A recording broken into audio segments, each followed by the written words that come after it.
सच बात है, इनके मंच देखिए, इनके मंचों तक पे इनको नहीं बुलाते, नीतीश जी को नहीं बुलाते। कि कांग्रेस पार्टी के पोस्टर पे तेजस्वी जी की फोटो छोटी लगी है या फिर राहुल जी की छोटी फोटो लगी है। आप बताइए, देश के प्रधानमंत्री हैं और कोई काम नहीं है कि पोस्टरों को देख के लोगों की फोटो नापे।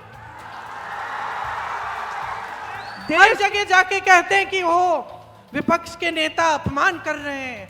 क्यों, क्या अपमान कर रहे हैं? हम आपके अधिकारों की बात कर रहे हैं, हम आपके रोजगार की बात कर रहे हैं, हम आपकी मजबूती, आपके सशक्तिकरण की बात कर रहे हैं, और ये उनके लिए अपमान होता है। हम कहते हैं, सच्चाई बोलते हैं आपके सामने। ये जो धरती है आपकी, हमारे लिए एक पवित्र धरती है। हम उस कांग्रेस के नेता हैं, उस कांग्रेस के कार्यकर्ता हैं जिसको महात्मा गांधी जी ने रास्ता दिखाया, और महात्मा गांधी जी को रास्ता दिखाने वाले आपके पूर्वज यहां चंपारण इलाके के किसान थे।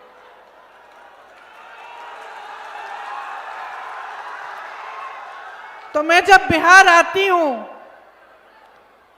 तो मैं हमेशा सोचती हूं कि सबसे पहली चीज, सबसे महत्वपूर्ण बात क्या है?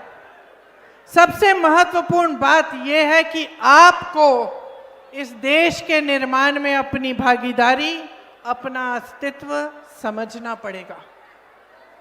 आपको समझना पड़ेगा कि इस देश को बनाने वाले आप हैं, आपके पूर्वज हैं।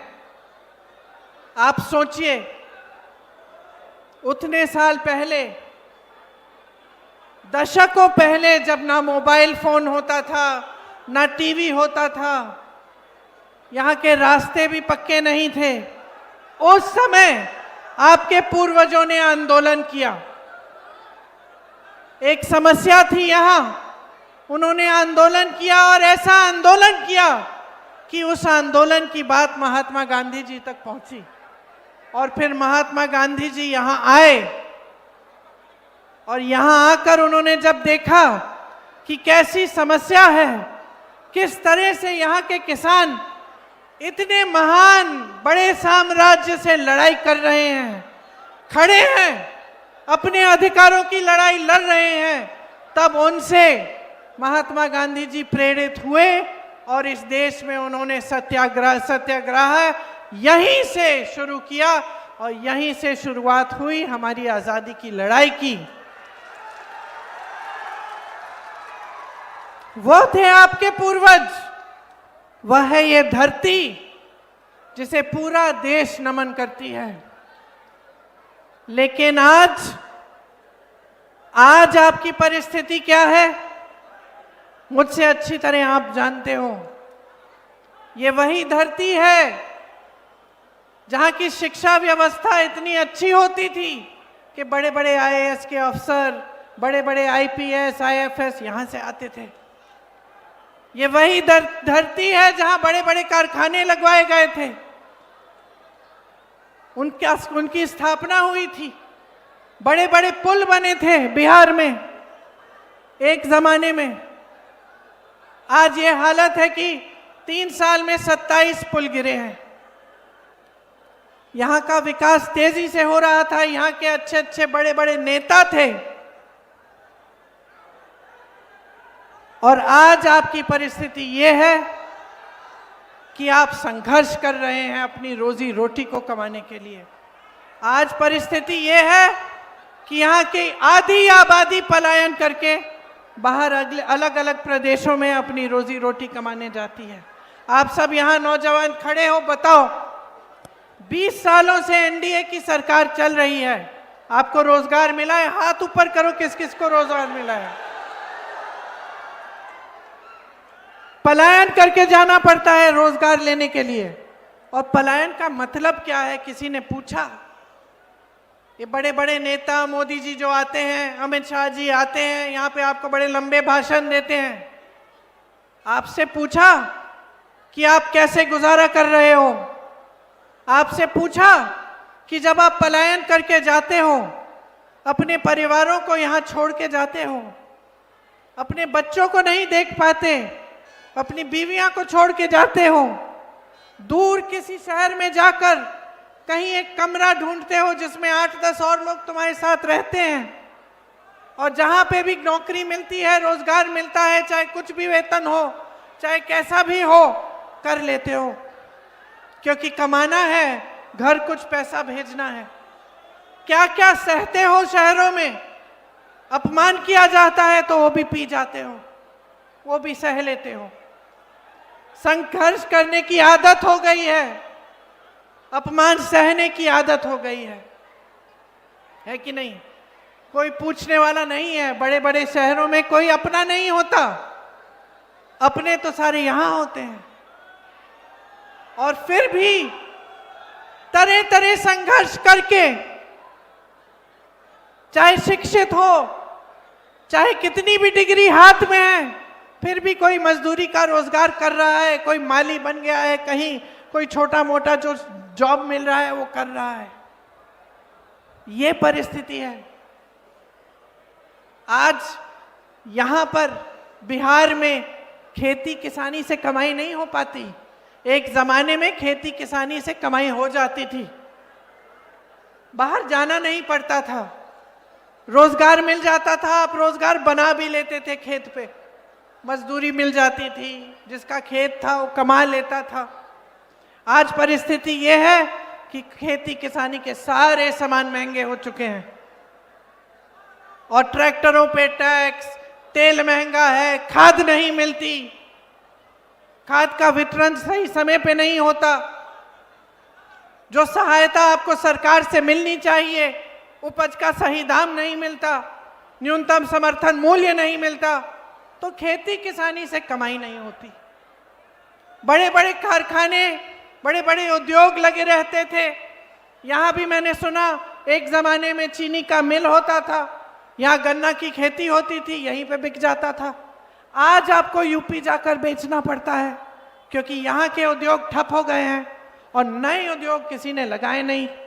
और जो बड़े बड़े उद्योग थे, जो सरकारी उद्योग थे, जो सरकारी कारखाने थे, वो लगभग सारे मोदी जी ने अपने बड़े बड़े सेठ मित्रों को दे दिए हैं।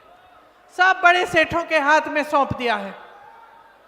देश के हवाई अड्डे, देश के बंदरगाह, देश के बड़े बड़े कारखाने, आप नाम लीजिए, या अडानी को दे दिए हैं या अंबानी को दे दिए हैं। जो देश की संपत्ति थी, जो आपकी थी, आज आपकी नहीं रही। एक जमाना था, जो बुजुर्ग बैठे हैं वो बताएंगे, आप बताएंगे कि एक जमाने में सरकारी नौकरी के लिए सब तड़पते थे, है कि नहीं? सही बात है ना चाचा जी, बताइए, है कि नहीं सही बात? सब तड़पते थे कि सरकारी नौकरी मिलनी चाहिए, पेंशन मिल जाएगा, सुरक्षित रहेंगे आजीवन, घबराने की जरूरत नहीं पड़ेगी, बेटी की शादी करनी है, बच्चे को पढ़ाना है, आसानी से वो काम हो जाएंगे। आज लगभग सारे कारखाने, बड़े सरकारी उद्योग निजी बन गए हैं। निजीकरण से ना उनमें आरक्षण होता है और ना आपको ठीक ढंग के रोजगार मिलते हैं।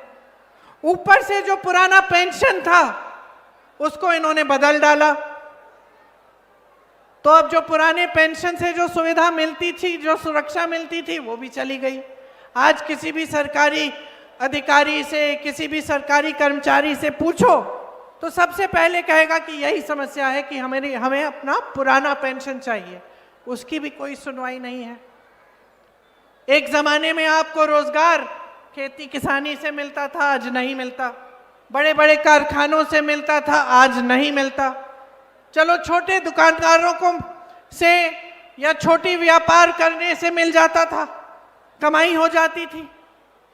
आज परिस्थिति ये है कि छोटे दुकानदार, जो छोटे बिजनेस चलाते हैं, जो अपना छोटा सा कारोबार शुरू करते हैं, वो भी कमा नहीं पा रहे हैं, क्योंकि सरकार की जो नीतियां हैं उन्होंने उनकी भी कमर तोड़ ली है।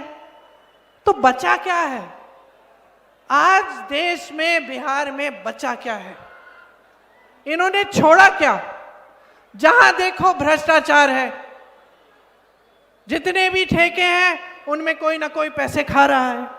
आप छोटे से छोटे काम के लिए जाओ, कुछ अपना कार्ड बनाने के लिए जाओ, पहचान पत्र बनाने के लिए जाओ, आपको घूस देनी पड़ती है। मेरी बहनों, आप जानती हो, अच्छी तरह जानती हो कि आपकी क्या स्थिति है। आप अगर दुकान जाती हैं, आधी चीजें खरीद नहीं पाती। त्योहार आता है, छठ का त्योहार था, दिवाली थी, घबराहट होती है, खुशी से कोई नहीं मना रहा है। अब घबराहट होती है कि मेहमान आएंगे, मेहमान के लिए खाना बनाना पड़ेगा, घर को सजाना पड़ेगा, घर की मरम्मत करनी पड़ेगी, पुताई करनी पड़ेगी। कैसे करेंगे? पैसे नहीं बच रहे हैं। चाहे जितने भी लोग परिवार में काम कर रहे हैं, महिला भी काम कर रही है, पुरुष भी काम कर रहे हैं, फिर भी बचत नहीं हो रही है। बच्चों के लिए फीस भरनी पड़ती है, कोई बीमार पड़ जाता है, इलाज करना पड़ता है।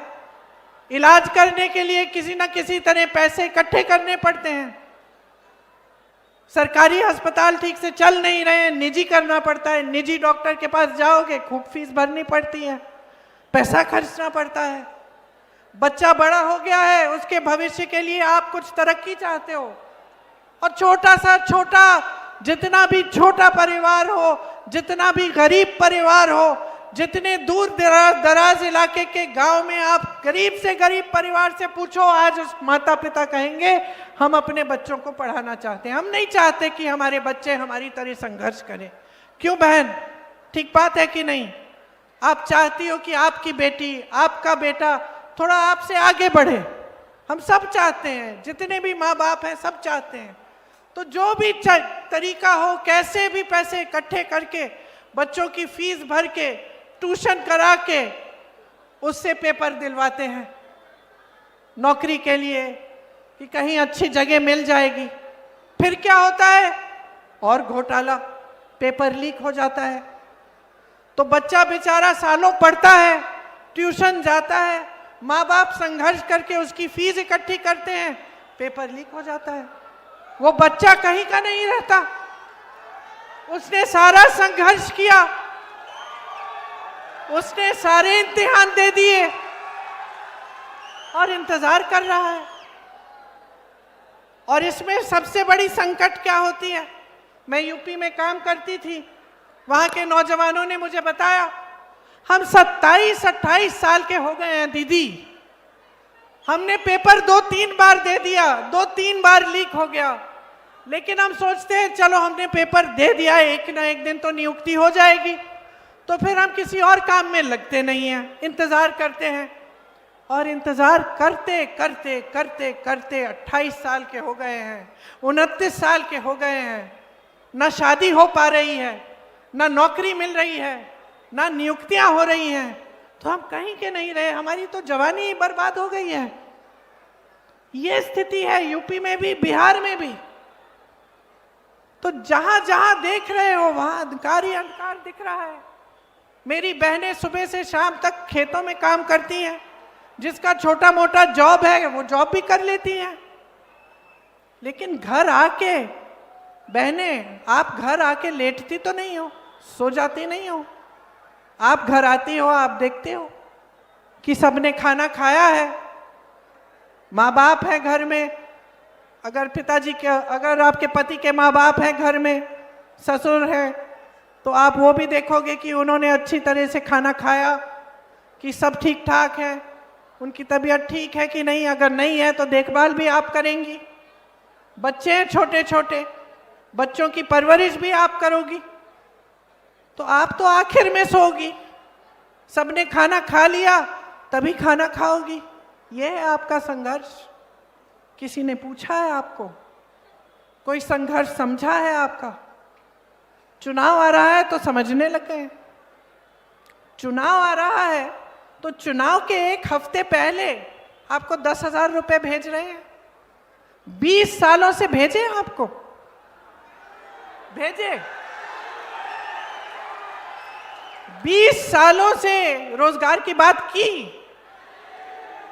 आपकी बच्चियों को पढ़ाने की बात की, उनकी सुरक्षा की बात की कि आज इतना अपराध हो रहा है बिहार में, खास तौर से महिलाओं के खिलाफ, कि बाहर जाने से डर लगता है। ये बात की किसी ने आपसे? बातें छोड़िए, कभी आपके घर आए ये बड़े प्रधानमंत्री जी, मुख्यमंत्री जी, गृह मंत्री जी कभी गांव में आए हैं? कभी आपसे पूछा है कि गुजारा कैसे कर रही हो? मंच पे खड़े होके कहते हैं बताओ कितने करोड़ रुपए दूं मैं बिहार को। मैंने देखा उनका भाषण, 50 करोड़ दूं, 75 करोड़ दूं, ये सवाल पूछ रहे हैं। अरे 20 सालों से तो एक फूटी कौड़ी नहीं दी, 20 सालों से कुछ नहीं किया। आज चुनाव आ रहा है, कह रहे हैं 50 करोड़ 75 करोड़ देंगे। आपकी परिस्थिति समझते भी हैं, यहां आप गुजारा कर कैसे रहे हैं? पूछा इन्होंने? आपकी सारी संपत्ति अपने दोस्तों को दे दी है। आप लोन लेते हो बच्चों को, जब बच्चों को की शादी कराने के लिए, बेटी की शादी होती है, बेटे की शादी होती है, लोन लेना पड़ता है। ब्याज देते देते उम्र बीत जाएगी आपकी। और ये बड़े बड़े उद्योगपति, बड़े बड़े सेठ लाखों करोड़ रुपए का ये लोन लेते हैं, इनके लोन माफ हो जाते हैं, आपके लोन माफ नहीं होते। और आपके लिए इतना भी आदर नहीं है, इतना भी सम्मान नहीं है कि आप बिहार की जनता हो। आप आज भी कन्याकुमारी से लेकर कश्मीर तक इस देश का निर्माण कर रहे हो। जहां जहां हम लोग जाते हैं, किसी से पूछते हैं, कहीं मजदूर को देखते हैं कोई काम कर रहा है खेती में, हम पूछते हैं कहां के हो भाई? बिहार का हूं। मैंने केरल में भी देखे हैं बिहार के मजदूर, मैंने कश्मीर में भी देखे हैं। पूछा है इतनी दूर आए हो भाई, कैसे गुजारा कर रहे हो? देश का निर्माण आज भी आप कर रहे हो और आपके लिए इतना सम्मान नहीं है कि 20 सालों के लिए सरकार चलाई है। आपसे पूछ तो लेते कि आप कैसे आगे बढ़ रहे हो, कैसे गुजारा कर रहे हो। इतना भी सम्मान नहीं है आपका भी और आपके मुख्यमंत्री का भी।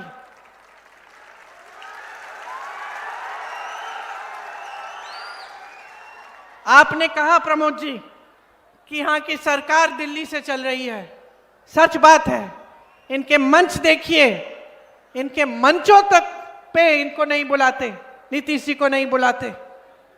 और प्रधानमंत्री जी भाषण क्या देते हैं कि कांग्रेस पार्टी के पोस्टर पे तेजस्वी जी की फोटो छोटी लगी है, या फिर आरजेडी के पोस्टर पे राहुल जी की छोटी फोटो लगी है। आप बताइए, देश के प्रधानमंत्री हैं और कोई काम नहीं है कि पोस्टरों को देख के लोगों की फोटो नापे?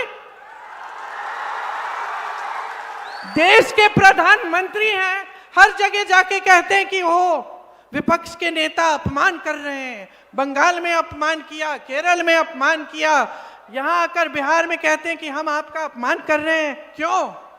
क्या अपमान कर रहे हैं हम? आपके अधिकारों की बात कर रहे हैं हम आपके रोजगार की बात कर रहे हैं, हम आपकी मजबूती, आपके सशक्तिकरण की बात कर रहे हैं, और ये उनके लिए अपमान होता है। हम कहते हैं, सच्चाई बोलते हैं आपके सामने। कल राहुल गांधी जी ने दिखाया आपको, हरियाणा में पूरी सरकार चोरी कर ली, 25 लाख वोट फर्जी, 25 लाख सरकार चोरी की, वोटों की चोरी की। इससे आपको क्या फर्क पड़ता है? आप बताएं मुझे। आपके अधिकार कमजोर होते हैं। ये संविधान जिसके लिए आपके पूर्वज लड़े, जिसके लिए महात्मा गांधी लड़े, जिसके लिए मेरे परिवार के सदस्य शहीद हुए, उस संविधान को कमजोर करने की बात है। आज इतना इनका अहंकार इतना बढ़ चुका है कि आपके वोटों का भी सम्मान नहीं कर रहे हैं। 65 लाख वोट आपके काटे हैं बिहार में, 65 लाख वोट। और मैं दावे के साथ कह सकती हूं कि अगर ये चुनाव निष्पक्ष होगा तो आप इनको खदेड़ने वाले हैं, निकालने वाले हैं और एक नई सरकार लाने वाले हैं। एक ऐसी सरकार जो आपका सम्मान करती है, जो महिलाओं के लिए काम करती है, जो इनका इस्तेमाल नहीं करती अपने वोट के लिए, अपनी सत्ता के लिए, जो आपको फुसलाने का, आपको झूठ बोलने का काम नहीं करती। एक ऐसी सरकार लाओ जिसे वोट चोरी करने की जरूरत नहीं है। इतने सालों से हमारा देश आजाद हुआ, सबसे बड़ा अधिकार, सबसे बड़ा औजार, सबसे बड़ी शक्ति आपको वोट की मिली। ये वही शक्ति है जिससे नेता कांपते हैं। मैं नेता हूं, मैं बता रही हूं आपको, मैं जानती हूं चुनाव का समय आता है, सब चौकन्ने हो जाते हैं, सब जाग जाते हैं कि भैया चलो पब्लिक के सामने हाथ जोड़ो और पब्लिक से मांगो वोट। है कि नहीं? है कि नहीं? क्यों? क्योंकि शक्ति पब्लिक के हाथों में है, शक्ति आपके हाथों में है। जानते हैं हम काम नहीं करेंगे तो पब्लिक हमें निकाल देगी, हम सब जानते हैं, हम सब जानते हैं। लेकिन ये जो एहसास है ना, ये जो भाजपा के नेता हैं, ये इनके मन में नहीं है ये एहसास, ये भूल गए हैं ये बात। क्योंकि इन्होंने चुनाव के समय हमेशा आपका ध्यान भटकाने का काम किया है। मैं यूपी में फिरोजाबाद में एक महिला के घर गई, ऐसे ही मोहल्ले में मैं गई थी, महिला के घर चली गई। आप सुनो बहन, ये जरूरी बात है आपके लिए। उसके घर गई, वो कांच की चूड़ियों का काम करती थी, तो कांच की चूड़ियां पड़ी थी, वो बना रही थी, सेक रही थी उनको। मैंने पूछा ये तुम्हारे बच्चे हैं? हाँ, 3 बच्चे थे। तो मैंने कहा बहन पाठशाला नहीं जाते, पढ़ाई नहीं करते, दिन में घर पे है? कहती है नहीं, यहाँ कोई पाठशाला नहीं है ठीक ढंग का। फिरोजाबाद के बाहर का गांव है, शहर की बात नहीं कर रही मैं। ठीक है, पाठशाला नहीं है। फिर मैंने पूछा पानी आता है? कहती है टूटी लगी थी यहाँ गली में, पानी नहीं आता। फिर मैंने पूछा बिजली?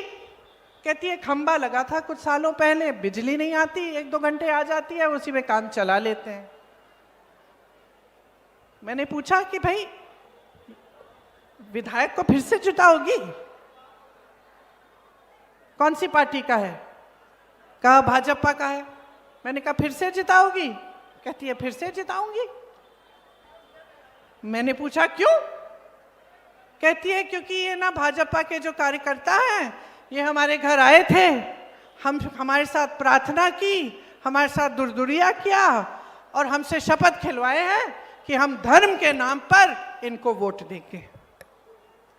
समझ रहे हैं आप बात?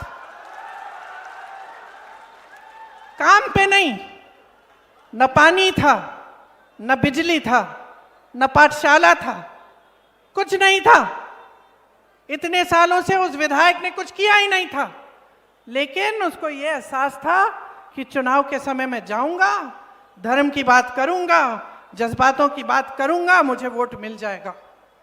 तो क्या हुआ? उसकी आदत बिगड़ गई। छोटे से बच्चे की आदत बिगड़ जाती है माता जी, है कि नहीं? अगर बच्चे को टोको नहीं, उसको समझाओ नहीं, आदत बिगड़ जाती है। इसीलिए हम जो माँ हैं, हम बच्चों को टोकते हैं, कुछ गलत काम कर लिया डांटते हैं कि सीखे, कि दोबारा ना करे इसे। तो उसी तरह से एक समय में जनता टोकती थी, डांटती थी। मैंने खुद देखा है, अपने पिताजी के साथ देखा है। मैं कल सभा में बता रही थी, 10 साल की थी या 12 साल की थी, पिताजी के पीछे पीछे अमेठी में थी, गांव चली गई, ऐसे कस के डांटा उनको। एक महिला ने कस के डांटा कि तुम राजीव भैया तो हो हमारे, अच्छे लगते हो हमें, प्रधानमंत्री होगे, लेकिन हमारे यहाँ आपने बोला था नल लगाओगे, नल नहीं लगाया अभी तक, हम दोबारा वोट नहीं देंगे आपको। समझे आप? देश के प्रधानमंत्री थे, देश के प्रधानमंत्री थे, गांव में गए, गांव की महिला ने डांट दिया, बेझिझक, डरी नहीं वो, जैसे आजकल सबको डरना पड़ता है, अपने अधिकार मांगते हो डरना पड़ता है, पुलिस पीटेगी, प्रशासन बंद कर देगा। वो जमाना नहीं था। यहाँ की हमारे देश की जो राजनीति है, उसकी नींव महात्मा गांधी जी ने डाली थी। उसमें जनता सर्वोपरि है, आज भाजपा का एक से एक नेता भूल चुका है। जो गांव में है वो लूट रहा है, धमका रहा है, प्रताड़ित कर रहा है।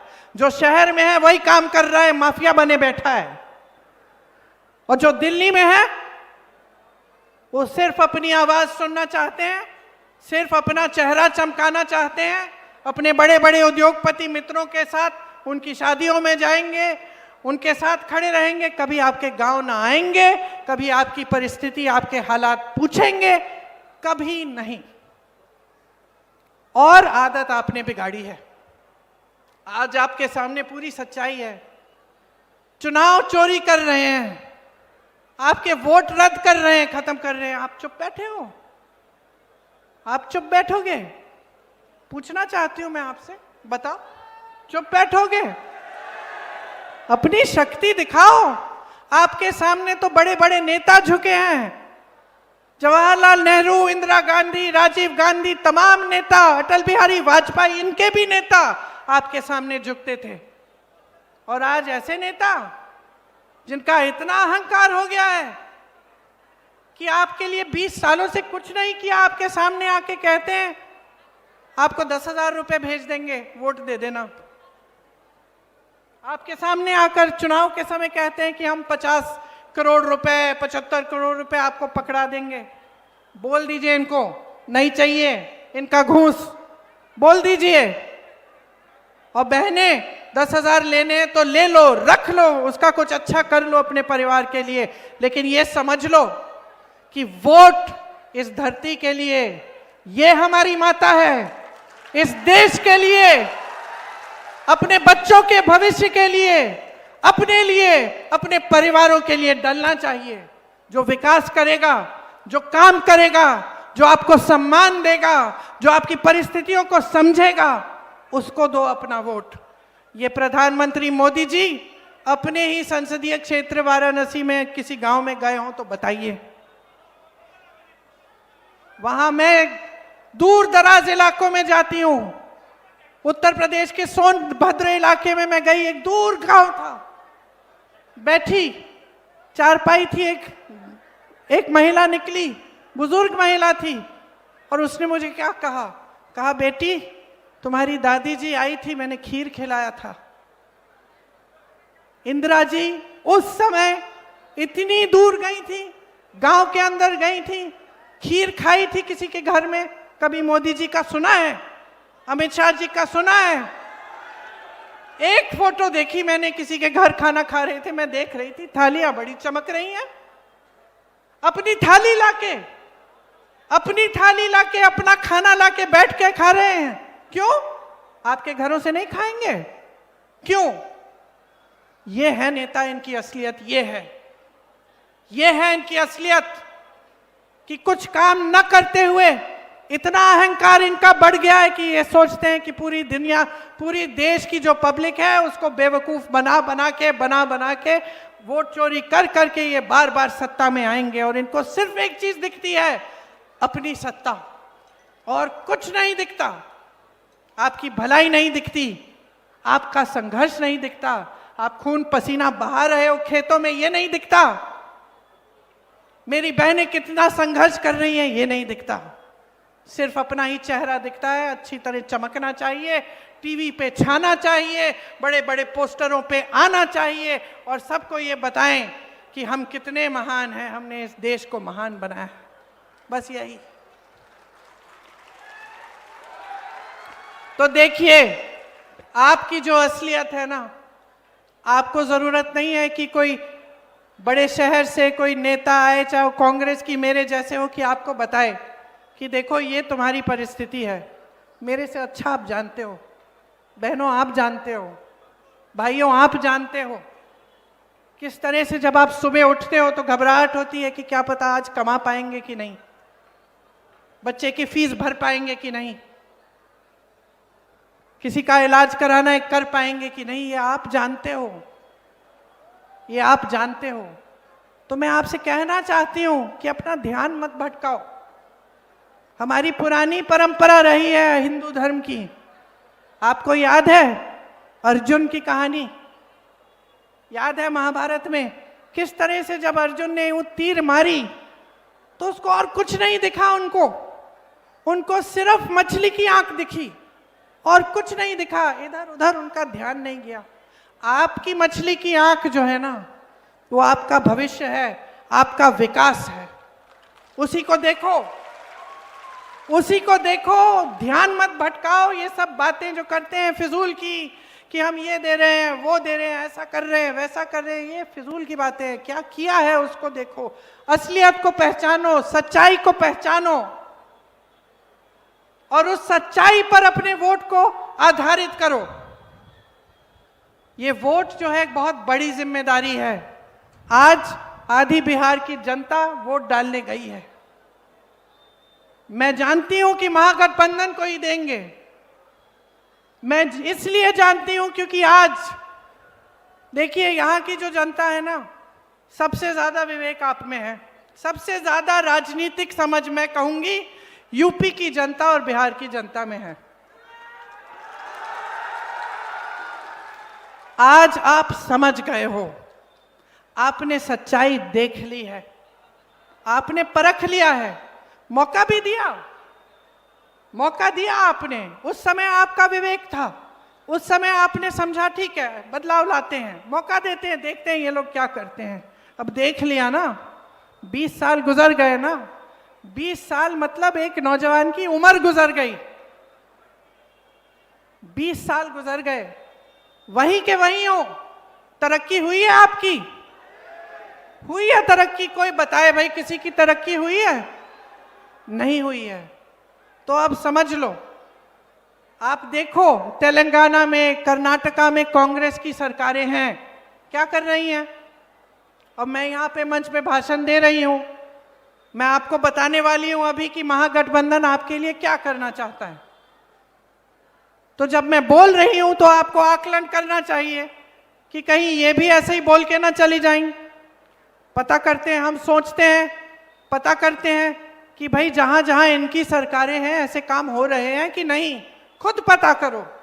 राजस्थान में कोई रिश्तेदार है, कोई जान पहचान का है तो पता करो। जब राजस्थान में कांग्रेस की सरकार थी तो 25 लाख रुपए का इलाज मुफ्त में था कि नहीं, पूछो। था। ऐसे लोग हैं जो उस समय हार्ट की जो बीमारी थी उसकी पूरी सर्जरी, कैंसर का पूरा इलाज, लिवर का पूरा इलाज किए, एक पैसा नहीं देना पड़ा। मैं मिली उन लोगों से, मुझसे बोला कई लोगों ने कि दीदी ये इतनी अच्छी स्कीम है, देश भर में होनी चाहिए, इससे इतनी सुविधा सहायता मिली है हमें। तो वही चीज बिहार में महागठबंधन करना चाहता है कि आपको 25 लाख तक मुफ्त इलाज मिले। जहां कांग्रेस की सरकारें हैं वहां सिलेंडर का दाम घटाया गया है। उसी तरह हम चाहते हैं कि जब हमारी यहां सरकार आएगी आपको 500 रुपए में गैस का सिलेंडर मिलेगा।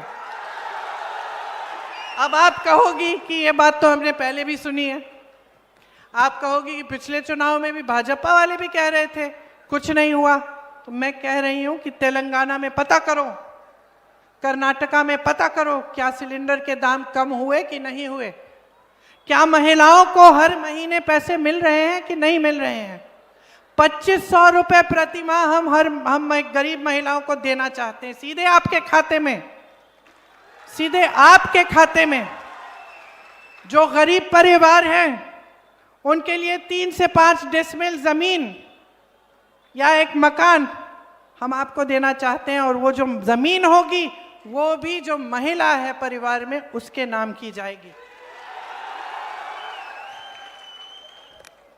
विधवा पेंशन और वृद्धजन पेंशन 1500 रुपए करेंगे और हर साल उसको 200 रुपए बढ़ाएंगे। दिव्यांग पेंशन 3000 रुपए करेंगे। इसके साथ साथ नौजवानों सुन लो, आज सबसे बड़ी तुम्हारी परेशानी 2 हैं, एक तो पेपर लीक वाली है और दूसरी रोजगार है कि नहीं। पेपर लीक के लिए हम एक जॉब कैलेंडर लाएंगे। उस जॉब कैलेंडर में जिस दिन पेपर होगा जिस दिन रिजल्ट निकलेगा, जिस दिन नियुक्तियां निकलेंगी, जिस दिन नियुक्तियां होंगी, वो सब पहले से तय होगा। इसका मतलब है कि पहले से तय होगा। अगर कोई उसको बदलने की कोशिश करे, उसमें फेरबदल करे या बेईमानी करने की कोशिश करे तो सख्त से सख्त कार्रवाई होगी। ऊपर से जो एग्जाम की फी है वो रद्द की जाएगी, मतलब निशुल्क होगा आपका एग्जाम का फॉर्म, निशुल्क। आप परीक्षा केंद्र में जाओगे तो आने जाने के लिए जितना खर्चा पड़ेगा वो भी आपको मुफ्त होगा, आपको दिया जाएगा। ये जो 3 साल की डिग्री आज आप 6-7 सालों में कर पा रहे हैं, उसको हम 3 साल की डिग्री आप 3 साल में करोगे। ये चाहते हैं हम आपके लिए। एजुकेशन सिटी और इंडस्ट्रियल क्लस्टर, मतलब बड़े बड़े जो विश्वविद्यालय हैं, कॉलेज हैं, उनको हम बड़ी एक जगह में इकट्ठे हम कई ऐसे हम सिटी बनाएंगे, एजुकेशन सिटी, जिसमें आपको सुविधा होगी। 2000 एकड़ सरकार इसी चीज के लिए अलग से रखेगी, ताकि 2000 एकड़ आपकी शिक्षा के लिए, आपके रोजगार के लिए, ताकि वहां उद्योग बने, वहां विश्वविद्यालय बने, कॉलेज लगे। आज की सरकार क्या कर रही है? सैकड़ों एकड़ अडानी जी को दे रही है 1 रुपए के दाम में। 1 रुपए के दाम में। आप सोचो, अगर सरकार आपको दे देती कुछ एकड़ 1 रुपए के दाम में, तो क्या आप भी अपना भविष्य बना सकते थे? अडानी जी के पास तो वैसे भी हजारों करोड़ रुपए हैं, और एक सैकड़ों एकड़ जमीन लेके क्या करेंगे? समझ लीजिए आपके पैसों का क्या हो रहा है, आपके हाथों से निकाले जा रहे हैं। कांग्रेस की एक एक सरकार एक काम करती है, आपके पैसे वापस आपकी जेब में डलवाती है। इसी तरह से नौजवानों, आपके लिए सरकारी नौकरियां जो आज खाली पड़ी हैं, जो सारे पद खाली पड़े हैं, वो भरे जाएंगे, आपको नौकरियां दी जाएंगी। जो गरीब से गरीब परिवार है, जिसमें ऐसे परिवार हैं जिसको एक भी रोजगार नहीं है, उनके लिए हम रोजगार, कम से कम एक रोजगार दिलवाने का प्रयास करेंगे।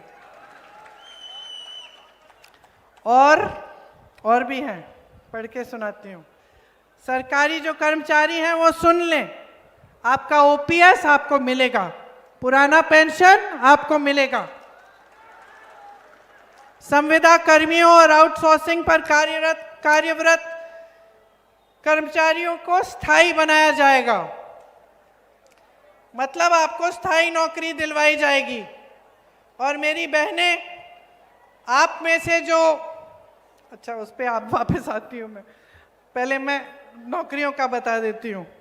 हर विधानसभा में स्थानीय रोजगार का बढ़ावा देने के लिए 10 करोड़ रुपए दिए जाएंगे, ताकि आप वहीं पे अपनी विधानसभा में ही आपको रोजगार मिल पाए। किसान भाइयों के लिए एमएसपी की गारंटी मिलेगी, मतलब न्यूनतम समर्थन मूल्य आपको मिलेगा। मंडी की व्यवस्था बनेगी। मनरेगा में आपको 300 रुपए प्रतिदिन मिलेंगे, और काम के दिन 2 गुना कराएंगे हम। समझ गए? मनरेगा की जो स्कीम है वो कांग्रेस पार्टी ने शुरू की थी, और जब शुरू की थी तो भाजपा ने विरोध किया था, और जब कांग्रेस की सरकार थी तो मोदी जी भाषण देते थे कि इसमें पैसे व्यर्थ नहीं होने चाहिए। अब मजबूरी में वो स्कीम बंद नहीं कर पाए, लेकिन उस स्कीम को उन्होंने बढ़ाया नहीं है ठीक ढंग से। तो हम कह रहे हैं कि हम मनरेगा को बढ़ाएंगे, आपको 300 रुपए प्रतिदिन देंगे और काम के दिन 2 गुने करेंगे। आपको 200 यूनिट बिजली मुफ्त में मिलेगी सरकार की तरफ से। पंचायती राज और नगर निकायों में ईबीसी आरक्षण 30% और दलित आरक्षण 20% किया जाएगा। अति पिछड़ा वर्ग अत्याचार निवारण अधिनियम बनाया जाएगा, जिससे आज जितना अत्याचार आप पर हो रहा है उसको रोकने का काम हो। आज अपराध अगर बढ़ा है तो सबसे ज्यादा पिछड़े वर्ग, अति पिछड़े वर्ग और दलितों पर और महिलाओं पर बढ़ा है, अल्पसंख्यकों पर बढ़ा है। 3 गुना हो चुका है। इसको रोकना है और जो आपका प्रतिनिधित्व है वो आपको मिलना चाहिए। मेरे भाई राहुल गांधी ने देश भर में यात्रा की, न्याय यात्रा कि आपको अपना प्रतिनिधित्व मिलना चाहिए। वो आपका संघर्ष है, आपका अधिकार है और उस संघर्ष में हम आपके साथ कंधे से कंधे लगाकर खड़े हैं। निजी शिक्षा संस्थानों में भी हम आपके लिए आरक्षण लागू करना चाहते हैं। महिलाओं के लिए और भी बहुत स्कीमें हैं हमारी, हम उनको पूरा करके आपके लिए एक नया भविष्य बनाना चाहते हैं। आपकी बच्चियों के लिए हर अनुमंडल में हम महिला कॉलेज लगवाना चाहते हैं ताकि उनको शिक्षा वहीं पे प्रदान हो और उनको दूर दराज इलाकों में नहीं जाना पड़े शिक्षा के लिए, ताकि वो अपने पैरों पे खड़ी हो पाएं, पैरों पे खड़ी हो पाएं। तो हम आपके सब संघर्षों को समझ रहे हैं और हम आप ही के लिए लड़ रहे हैं। जो लड़ाई महात्मा गांधी जी ने लड़ी, वही लड़ाई हम आज लड़ रहे हैं, आपके अधिकारों की लड़ाई। देश आजाद हुआ, देश की तरक्की हुई, देश में विकास हुआ, लेकिन कुछ समय पहले एक ऐसी सरकार आपने चुनी जो देश की भलाई को भूल के सिर्फ नेताओं की भलाई, सिर्फ अपना स्वार्थ साधने लगे, सिर्फ अपनी सत्ता को देखने लगे। तो अब समय आ गया है बदलाव लाने का, समय आ गया है अपने भविष्य को बनाने का, समय आ गया है इस बिहार की धरती का सम्मान करने का, समय आ गया है इस बिहार की धरती का महत्व समझने का और इसको एक बार फिर बुलंद करने का, ताकि आपका विकास हो, आपका भविष्य बने और आपको ऐसे नेता मिले जो आपके लिए दिन रात एक करके आपके लिए समर्पित हो, आपके लिए काम करें। ये गप्पू राय जी आपके लिए दिन रात काम करेंगे। ये महागठबंधन के हमारे प्रत्याशी हैं, इनके हाथ मजबूत करिए, इनको भारी से भारी बहुमत से जिताइए ताकि बिहार में एक अच्छी सरकार बने, एक सरकार जिससे आपको भी गर्व हो, जिससे आपको भी खुशी हो, जो आपका भविष्य बनाए। एक बार मेरे साथ जोर से कहिए, बिहार की धरती की जय, बिहार की धरती की जय, बिहार की धरती की जय। जय हिंद।